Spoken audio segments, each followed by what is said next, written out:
What's up, everyone? We're back at it again today for what is probably going to be the last of the small little build series that we've been having on the Man, which is our 2009 P71 Ford Crown Victoria. So if you haven't already seen the videos, I'll put the links above. We have done the brake job for the Crown Vic, and we have done the rear axle resealing for the Crown Vic. So if you're looking to do some maintenance or you're just interested on some work on the P71s, give both those videos a watch. But if you're in for some more exciting, more loud, more interesting stuff here, today we're going to be changing out the stock factory mufflers for some Magnaflow units, which we have right down here. So the goal is pretty straightforward. We're gonna do some quick measurements. I believe these mufflers are gonna be a little smaller, so we also grabbed some extra pipe. We also have some, what we would call, I guess, like band clamps or butt clamps, if we decide to go down that path. I haven't really decided if I'm going to try to weld these under the car or just use the butt clamps. But we're gonna start by marking it up. We'll take our reciprocating saw, cut the old mufflers out, and then we will figure out a plan for getting the new ones in there. So we're going to try to replace this in as factory orientation as possible, which means getting those bolts undone, which are very, very rusty. So we've already had them soaking for a little while with some PB blasters, some rust penetrant. So I'm going to give it a shot without, you know, pushing it too far, because we don't want to strip or break anything. Although I probably could get replacement clamps at auto parts store if I needed to. Those look like a pretty standard type of clamp.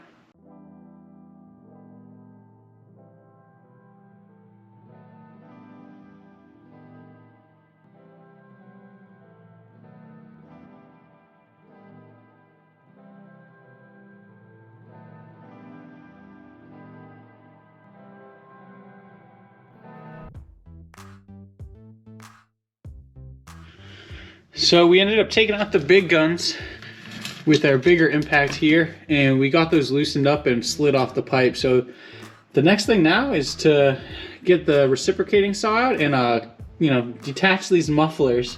So I already did the far passenger side just to kind of do a test run, but we'll get some live action of the this side and let you guys see how it goes.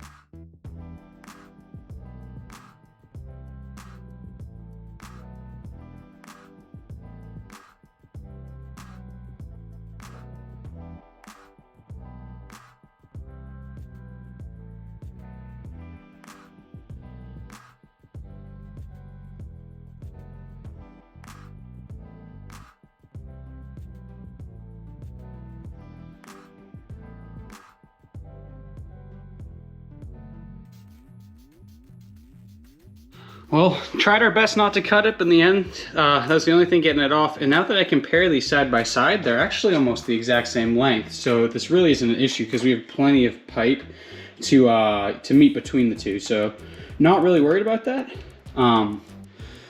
Got one side off, we're gonna get the other one off much quicker because we're just gonna jump right to cutting it. And then we'll have to start it up with just the open exhaust to hear how it sounds real quick.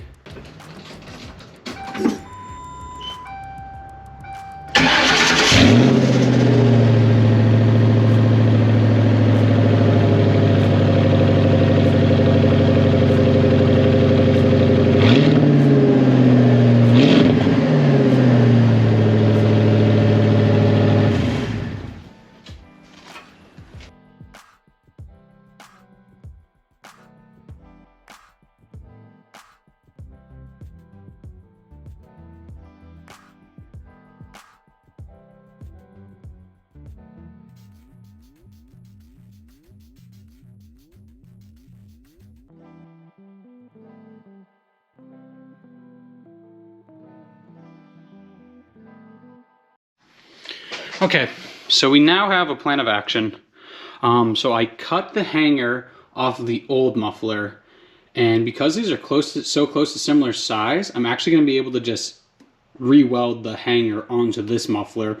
I thought I was going to have to make some extension pieces, but it actually looks like we're going to be just fine. And then what we'll do is on one end, because this is actually, they sell it as a 2-inch, but it's actually 2¼ meant for 2-inch pipe to go inside. So they don't really just, it says 2-inch on everything, but in reality it's 2-inch closer on the ID than the OD, which the rest of the exhaust is.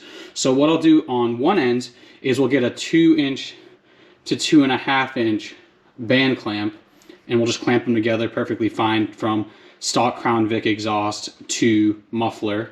And then on the other side, what we'll do is with our extra pipe we have, we'll actually add, I only need about a 3-inch of extension, so we'll weld that in, our extension piece, and then again we'll just use a band clamp to hold that in, to attach that to the stock Crown Vic muffler on the other, Crown Vic exhaust on the other end. So I'll show you guys as I do this, but it actually doesn't look like it's going to be too bad. Of course, saying this now, I'll probably have jinxed myself. But so the plan will be, I'm using all 4 of my jack stands, of course, so it's a little tough. So I'll probably use my my actual jack to kind of keep this in place. And what I'll do is I will kind of get a rough measurement of where we want this and tack in place for the extending piece. Just kind of slip on the other side and get everything up to fit, and then we'll basically, the last thing we'll do is we'll actually tack on the hanger, and then we'll final bolt everything up, and then we'll just repeat on the other side. Like I said, it actually seems like it should be pretty straightforward. I would weld the whole thing, but based on how good it actually sounded with no muffler at all, I have a feeling this is only going to be temporary. So using the band clamps, it makes it pretty easy to take them in and out if I change my mind, which it kind of feels like I will. So I'll show you that now. So here's kind of our rough fit up. You can see here we have a small gap that we'll fill with 2-inch pipe and then use a band clamp. And this side here is not suspended, but what you would do, it goes up, and same thing. I think I'm going to actually extend on both sides so that I can just use the 2-inch band clamp, because I'm having a hard time finding a stainless version of the 2.5 to 2 that I can get today. And then the other thing, like I was mentioning, is the hanger here, which is actually touching, so we should be able to just MIG weld that right in place and be done with it. And that pretty much mimics exactly how it was set up before. It's actually really impressive how close these are. You know, the other option would really be, which I'm not going to do, but you could also extend this piece here on the muffler. That's the 2¼ a few inches on each side, and then you could just use the same exact clamps, even these kind of U-bolt style that the Crown Vic originally came with. But this is the path I'm going down. So what I'll do now is I'll probably add about 2 inches on each side of the muffler for the straight pipe, so that I can then band clamp it onto the existing exhaust tube. So that is what we'll do next.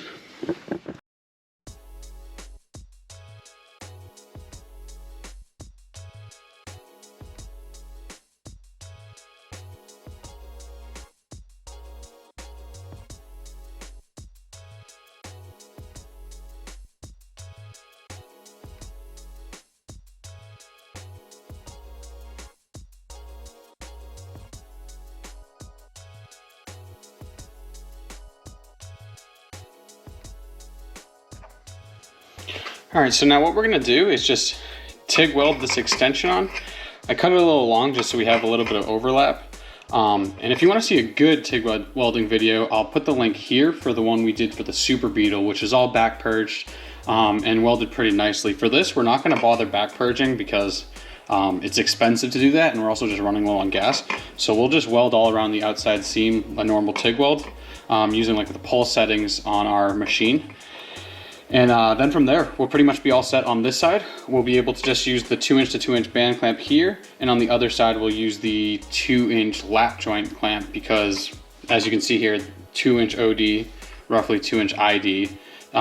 So here we'll have 2-inch to 2-inch, but on the other side, we'll have a connection like this where we'll use a lap joint clamp. And I'll show you that as when we put it in.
All right, so that's everything for the driver's side. So now what we'll do is the exact same thing on the passenger side. The only thing we didn't get to on the driver's side was the hanger, just because I can't physically move my cart, my welding cart over there.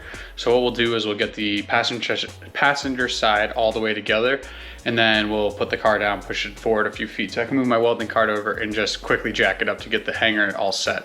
But we should be able to hear this purr really soon once we get that second muffler on. So we'll do the same thing. We'll measure up exactly what kind of extension pipe we'll need, and then it should be pretty quick bolting everything together with those band clamps.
All right, so that's all we have here. And before we get to hearing this new exhaust, make sure you hit the like button and make sure you subscribe for more content, because we are kind of be coming out with a lot of stuff very soon, including that Subaru Saab Super Beetle over there and that 96 Triumph Thunderbird.